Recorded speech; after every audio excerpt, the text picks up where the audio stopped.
learn about last week? What? What did we learn about last week? Jesus spoke beside the storm. Okay. Jesus walking on the water through the storm and calming the storm. What did Jesus do in the storm? Sorry. That's it right there. That's what I was looking for. So what are like 3 main points from that message?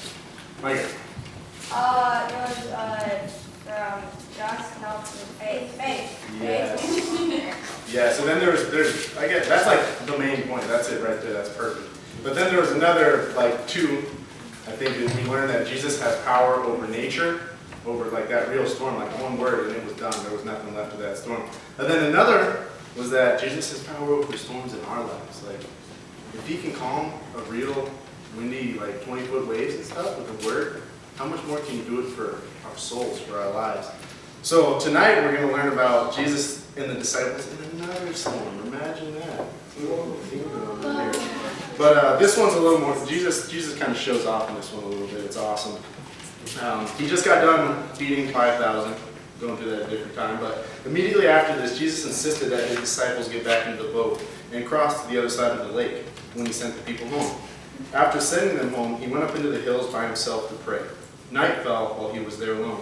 Meanwhile, the disciples were in trouble, far away from land, for a strong wind had risen and they were fighting heavy waves. About 3 o'clock in the morning, Jesus came towards them, walking on the water.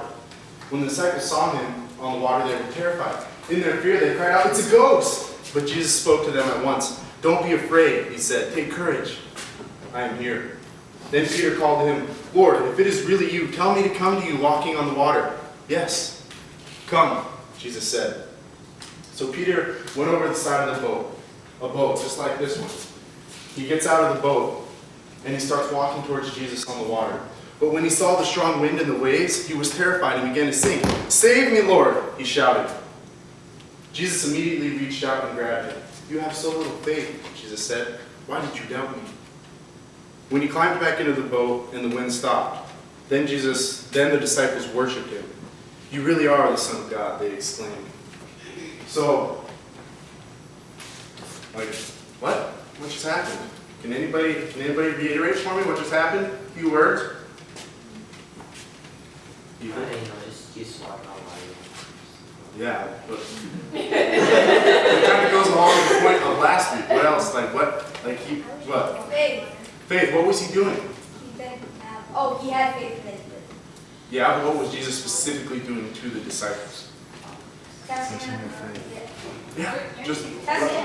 testing. He was testing their faith. Is that what you were going to say, Mason? Yeah. Perfect. That's exactly what he's doing. So now imagine this. He said it was at 3 o'clock in the morning. Yeah, that's pretty early. And in the story before this, they had just got done eating dinner with a bunch of people. So it was roughly about like 6 or 7 o'clock, I would say, when they decided to get on the boat. So it was 3 a.m. They're in a boat just like this one. It was probably about 20 feet long or so. It's 3 o'clock in the morning. They're about 4 miles out in the middle of the Sea of Galilee, which is really just a big lake. So they're basically directly in the middle. They're out 4 miles. They got 4 miles more to shore. A storm rises, another storm. Michael said last week that storms on that lake could get 20-foot waves, wind everywhere, rain, thunder, lightning, you name it. And they're out there paddling for upwards of 7 hours through this crazy storm. And they see Jesus and they're immediately terrified. I saw some people walking on the water. I'd be like, what the heck's going on? It's 3 in the morning. I'm a little tired, a little scared. Maybe my mind's playing tricks on me, but I don't know. But we know Jesus could calm storms. And we got a little more insight than the disciples did, but here he is, walking alongside the disciples in the midst of the storm on the water. And when he gets to them, like he said, the reaction was, whoa, they're scared. And Jesus said, take courage, I am here. But then what did Peter do? What was Peter's reaction? Mason? Well, after Jesus said, come walk on water, he walked on water. What did he call? He called out to Jesus first. I want to hear from somebody else. What did Peter say? What did Peter say to Jesus? Salam, do you have the answer? Go Come on, somebody else. I just see 3 hands. I don't see those hands anymore. What did Peter say to Jesus? Where? I don't see Jasmine's hand. Oh, put that thing up high, Jasmine. There it is, Jasmine. He told Jesus that if there's really some bad, he could call him out to walk on the water and heal him. Yeah, he called out to Jesus. He said, Jesus, if it is really you, Lord, call me walking on the water. And he got out. He started walking on the water. But what happens next? And I don't want you guys to answer that question yet.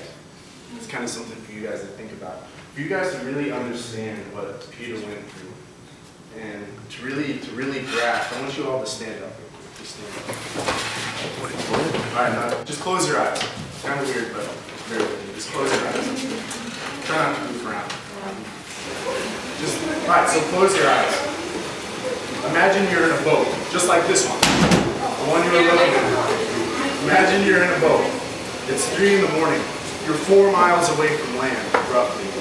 There's big waves, there's wind, there's thunder, there's lightning. You don't know what to do. You're tired. You've been paddling for hours. And all of a sudden, Jesus comes out. All right, you guys can open your eyes. So with that picture in your mind, I want you guys to just look up here. Don't look anywhere else. It's kind of weird, but trust me, I'm not embarrassed. Just look at me. Stare at me. Focus on me. No matter what happens, no matter what distractions you get, focus on me. Just focus on me.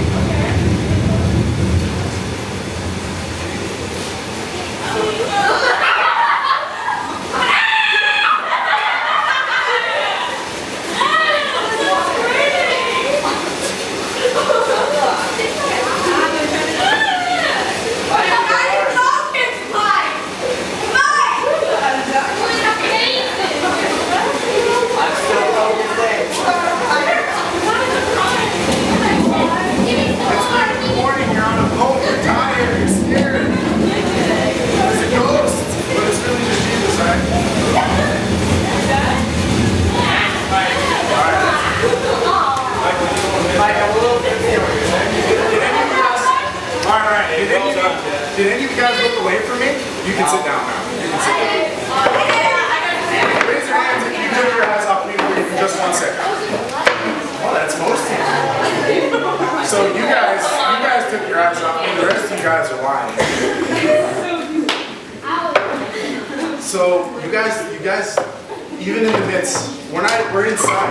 You're not even standing in a real boat. They were just squirting you with water and popping balloons, and you still lost focus on me. Imagine how hard it was for Peter. So I'm going to go back to that question I asked before. What happened next as Peter was walking after Jesus?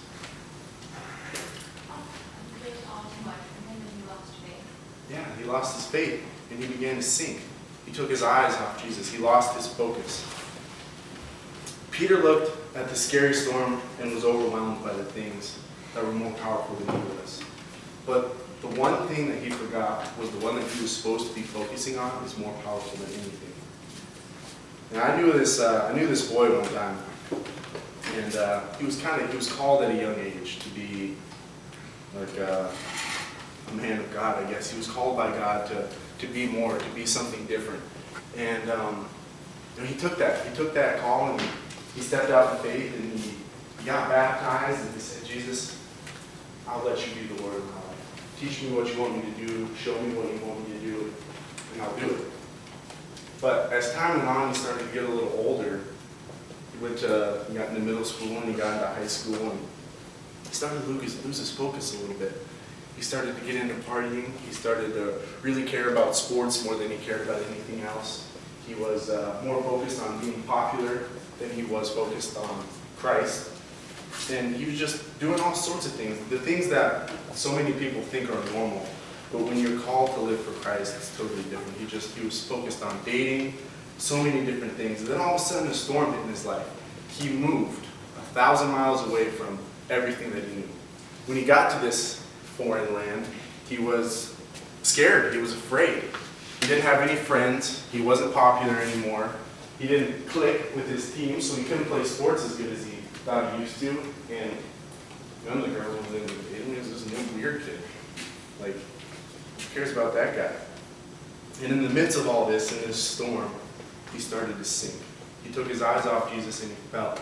He started to sink into depression, into anger, into sorrow, and into confusion. He didn't know what to do. But in the midst of this storm, Jesus reached down and he grabbed him and he pulled him back up. And in that moment, this young man realized, wow, this guy's real. This guy's the Son of God. And he worshiped him. And ever since then, this young man he's been following Christ, and he's been keeping his eyes focused. And sometimes he still may fall because that's the world we live in. But he's doing his best to keep his eyes focused. And he knows that anytime if he falls, Jesus is right there to pick him up out of the water. So really the main thing that Jesus was teaching to his disciples in this moment was that, more specifically Peter, as a show to the rest of his disciples, was to keep your focus on Christ. You guys can walk on water if you just focus on me. So we're going to break into our key groups now and just spend a little time reflecting. It's going to be a little different. So you guys can break off into your key groups. You guys are